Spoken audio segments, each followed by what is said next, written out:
अवधूत चिंतन श्री गुरुदेव दत्त. श्री स्वामी समर्थ. सगळ्यांचं आपल्या स्वामीचं स्मित यूट्यूब चॅनलवर स्वागत आहे. स्वामी महाराज तुमच्या सगळ्या चांगल्या इच्छा पूर्ण करो. स्वामींच्या कृपेने तुमचा आजचा दिवस शुभ जावो ही स्वामीचरणी प्रार्थना करते आणि मी आपल्या आजच्या व्हिडिओला सुरुवात करते. तर आपण आजच्या व्हिडिओमध्ये बघणार आहोत. उद्या आहे श्रावणी दुसरा सोमवार. आपला पहिला झालेला आहे सोमवार, श्रावणी सोमवार. आता हा दुसरा आहे. तर उद्या शिवमुठ आहे तीळ, तर आपल्याला तीळ अर्पण करायचे आहे. तर उद्या आहे दुसरा श्रावणी सोमवार. तर बघा, ज्या महिलांना, ज्या ताईंना म्हणजे जमलं नाही मागच्या वेळेस पहिल्या सोमवारी काही सेवा करायला, पूजा करायला, रुद्राभिषेक करायला काही जमलं नाही, त्यांनी उद्याच्या सोमवारी जरी केलं तरी चालणार आहे. तर भगवान शंकराच्या उद्या तुम्ही सेवा केल्या तरी चालणार आहे. ज्यांना जमलं नाही पहिल्या सोमवारी करायला त्यांनी उद्याच्या सोमवारी करू शकता. तर आपली श्रावण सोमवारीची पूजा कशी करावी, रुद्राभिषेक कसा करावा, आपल्या महादेवाच्या शिवपिंडीवर काय अर्पण करावे आणि काय नाही अर्पण करावे, तर पूर्ण हे सगळे व्हिडिओ आहे. इन डिटेल आपल्या चॅनलवर व्हिडिओ आहे. तुम्ही जर बघितले नसेल तर बघा, चेक करा. आणि आपल्या श्रावण महिन्यामध्ये आपल्याला शिवलीलामृत पारायण कसं करायचं आहे तर ही पूर्ण इन डिटेल माहिती आहे आपल्या चॅनलवर. तुम्ही व्हिडिओ सगळे चेक करा म्हणजे तुम्हाला समजेल. तर याप्रमाणे आपल्याला प्रत्येक श्रावण सोमवारी आपल्याला पूजा करायची असते. आपल्या महादेवाच्या शिवपिंडीवर सेवा करायची असते, व्रत करायचं असतं. तर आज मी तुम्हाला असे 2 उपाय सांगणार आहे. बघा, ही लक्ष्मी प्राप्तीची सेवा आहे आणि उद्याच आपल्याला ही महादेवाच्या शिवपिंडीवर आपल्याला करायची आहे सेवा. तर ते उपाय आहे ते तुम्हाला मी सांगते आता. तर बघा, त्याच्या आधी तुम्ही जर नवीन असाल तर आपल्या चॅनलला सबस्क्राईब करा म्हणजे जेणेकरून माझे दररोजचे जे नवीन व्हिडिओ येतील ते सगळ्यात आधी तुमच्यापर्यंत पोहोचतील. सगळ्यात आधी आपण बघूया, शिवपिंडीवर, महादेवाच्या शिवपिंडीवर श्रावणी सोमवारी आपल्याला अभिषेक कधी करायचा असतो. सकाळी करायचा असतो का, दुपारी का, संध्याकाळी का, रात्री, ते आपण जाणून घेऊया. आता आपल्याला कधी करायचा असतो अभिषेक. तर बघा, शक्यतो अभिषेक आहे ना आपण ब्रह्ममुहूर्तावरच करायला पाहिजे. ब्रह्ममुहूर्त कोणतीही सेवा केलेली कधी शुभ असते. त्यामुळे तुम्हाला मी सांगेल, तुम्ही शक्यतो पहाटे करू शकता. 4 ते 6 या दरम्यान तुम्ही सकाळी पहाटे करू शकता अभिषेक. आणि जर ते तुम्हाला शक्य नसेल तर तुम्ही काय करायचं आहे, तुम्ही संध्याकाळी आपल्या प्रदोष काळामध्ये, प्रदोष काळ म्हणजे काय तर आता मी सांगितलं होतं आधीच्या व्हिडिओमध्ये. बघा, 4:30 ते 6:30 या दरम्यानमध्ये म्हणजे संध्याकाळी तो असतो प्रदोष काळ. तर त्या काळामध्ये आपल्याला आपल्या महादेवाच्या कोणतीही सेवा करायची असते, एक तर पहाटे किंवा संध्याकाळी प्रदोष काळामध्ये. तर तुम्ही संध्याकाळी 4:30 ते 6:30 आतमध्ये तुम्ही सगळी सेवा करू शकता. आपले म्हणजे अभिषेक करू शकता, कोणतीही तुम्ही सेवा करू शकता आपल्या महादेवाची. त्या काळामध्ये म्हणजे उत्तम असतं, शुभ असतं त्या काळामध्ये, कारण महादेवाची सेवा त्याच काळामध्ये केली जाते. तर हे पण शक्य नसेल तुम्हाला तर सकाळी तुम्ही काय करायचं बघा, सकाळी जास्तीत जास्त तुम्ही 10:30, सकाळी 10:30च्या आतमध्ये तुम्ही 10:30पर्यंत तुमची सगळी सेवा झाली पाहिजे, अभिषेक झाला पाहिजे. 10:30च्या आतमध्ये तुम्ही अभिषेक करून घ्यायचा आहे. जास्त दुपारी करून नका घेऊ, म्हणजे शक्यतो तुम्ही सकाळीच करून घेत जावा सगळी सेवा तुमची. नाहीतर तुम्ही सकाळी करा किंवा तुम्ही प्रदोष काळामध्ये केली तर चालेल. तर आपण महादेवाच्या शिवपिंडीवर अभिषेक झाल्यानंतर आपण काय करतो तर आपण त्यांना बघा, शिवपिंडीवर आपण भस्म अर्पण करतो, परत बेलपत्र अर्पण करतो, शिवमुठ आपण वाहतो म्हणजे. आणि तसंच आपण जी पांढरी फुलं असतात, सफेद फुलं भगवान शंकरांना अतिशय प्रिय असतात, तर ती आपण त्यांना अर्पण करत असतो. तर आता उद्या आहे दुसरा श्रावणी सोमवार. तर आपल्याला शिवपिंडीवर कोणते तीळ अर्पण करायचे आहेत, सफेद करायचे आहे, पांढरे अर्पण करायचे आहेत का आपल्याला काळे तीळ अर्पण करायचे आहेत. तर बघा, आपल्याला उद्या श्रावणी सोमवार आहे तर आपल्याला उद्या पांढरे तीळच अर्पण करायचे आहेत. काळे तीळ अर्पण करायचे असतात पण उद्या करायचे नाही ते काळे तीळ. श्रावणी सोमवारी फक्त ज्यावेळेस श्रावणी सोमवार असतो त्यावेळेस फक्त पांढरे तीळ अर्पण करायचे असतात. महादेवाच्या शिवपिंडीवर बघा, काळे तीळ आपण अर्पण करत असतो, पण ते कधी अर्पण करत असतो तर त्याची सेवा वेगळी असते.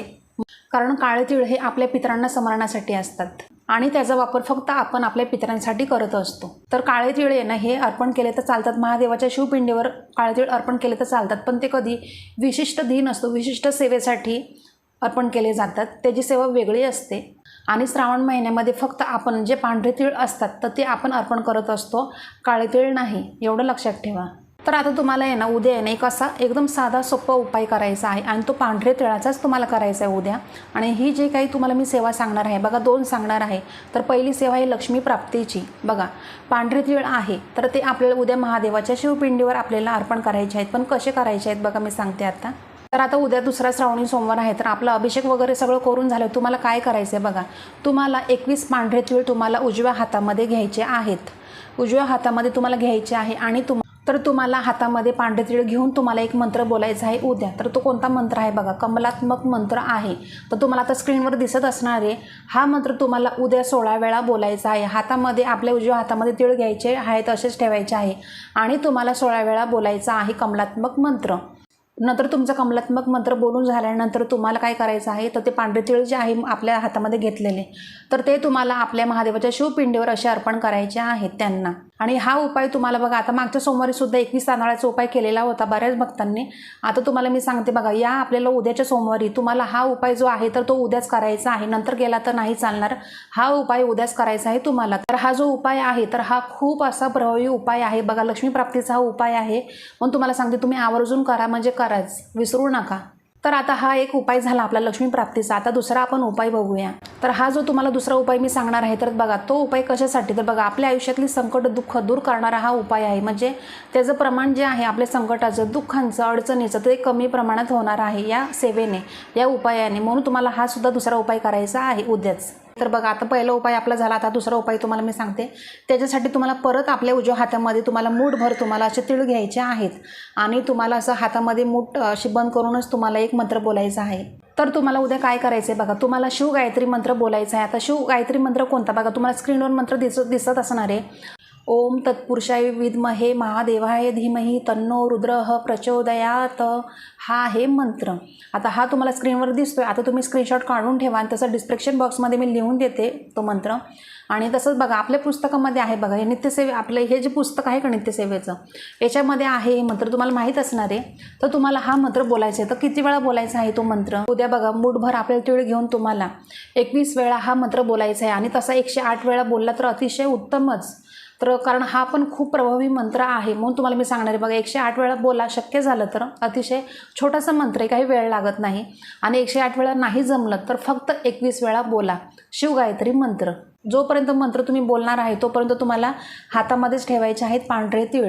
आणि मंत्र बोलून झाल्यानंतर तुम्हाला आपल्या महादेवाच्या शिवपिंडीवर अर्पण करायचे आहेत. या सेवेने काय होणार आहे तर बघा, आपल्या आयुष्यातले तुम्हाला मी सांगितलं की संकट, दुःख, काही अडचणी, काही आर्थिक समस्या नाही का, तुमचे काही प्रॉब्लेम, तर या सगळ्या समस्यांपासून तुमचं निवारण होणार आहे.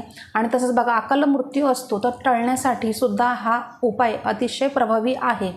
म्हणून तुम्हाला मी सांगणार, तुम्ही सुद्धा आवर्जून करा हे दोन्ही उपाय. आणि बघा, आता तुम्ही बोलाल की ताई आता उद्या शिवमूठ सुद्धा आपल्याला अर्पण व्हायची आहे, म्हणजे तर हे दोन उपाय करायचे आणि शिवमूठ नाही व्हायची का, तर बघा तुम्हाला मी सांगते ताईंनो, बघा आपल्याला हे दोन जे उपाय आहेत तर ती वेगळी सेवा आहे, हे उपाय आहे.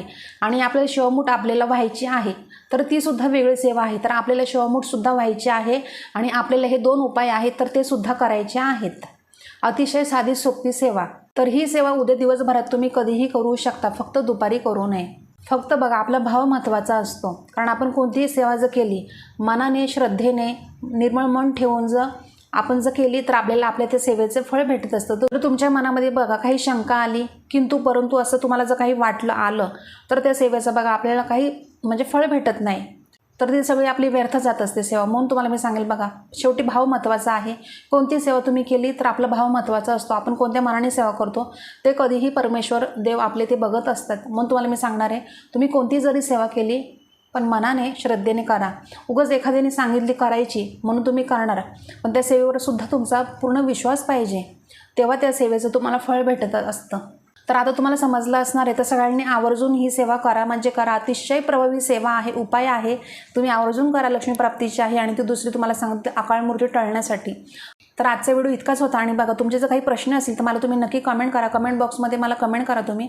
आणि मला जेवढं माहिती आहे तेवढं मी नक्कीच तुम्हाला सांगायचा प्रयत्न करत असते, कायम आणि करत राहीन.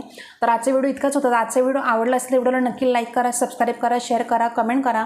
आपण दररोज अशा नवीन व्हिडिओमध्ये भेटत जाऊ. आजचा व्हिडिओ मी आपल्या स्वामी समर्थ महाराजांनी रुजू करते आणि इथंच थांबते. धन्यवाद. श्री स्वामी समर्थ.